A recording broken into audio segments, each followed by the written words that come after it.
台铁今早起5点外的时阵呢，有一台自强号对竹南要去到强山的时阵，去撞到一个加速桶，火车随来打动。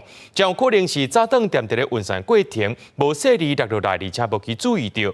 台铁也讲，这个发生事故迄天，拄好是无人去顺铁记录，详细进行国外调查。这个加速桶就安尼卡伫铁记录甲列车之间，加速桶看到是伤痕累累。台铁初二透早5点外，一只272次自强号为竹南往香山的路面弄到物件，司机员落车看，发现竟然是一支细支的加速桶啊！同胞撞到，损伤程度要让司机也才知道，那个不是很严重啊。那个列车的话，到6点43分才开离现场。这支加速桶的顶管有印加速店的电话，铁路警察查到这间加速店，不过那像是一间早顿店落落铁记录的。我们公司也没有营业中，所以这个钢瓶是如何发生的，我们现在也是莫名其妙。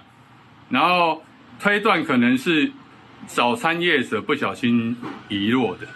到底是挑工坑的，或者是无细字落落？警方讲要来调查，不过万不一若是发生外泄或者是爆炸，效果是不堪设想。这尔重的钢板嘛有可能会造成火车败裂意外。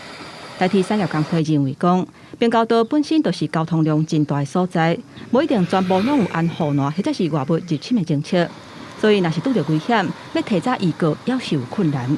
第一时间这个钢瓶掉落的时候，是不是人员有及时的发现？因为它如果滑落的地方是已经往轨道边的话，其实不见得我们在旁边的人员是可以马上发现的。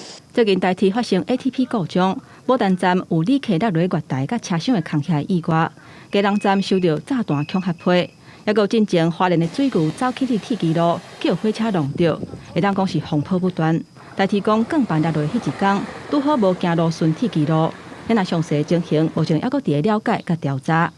记者综合报道。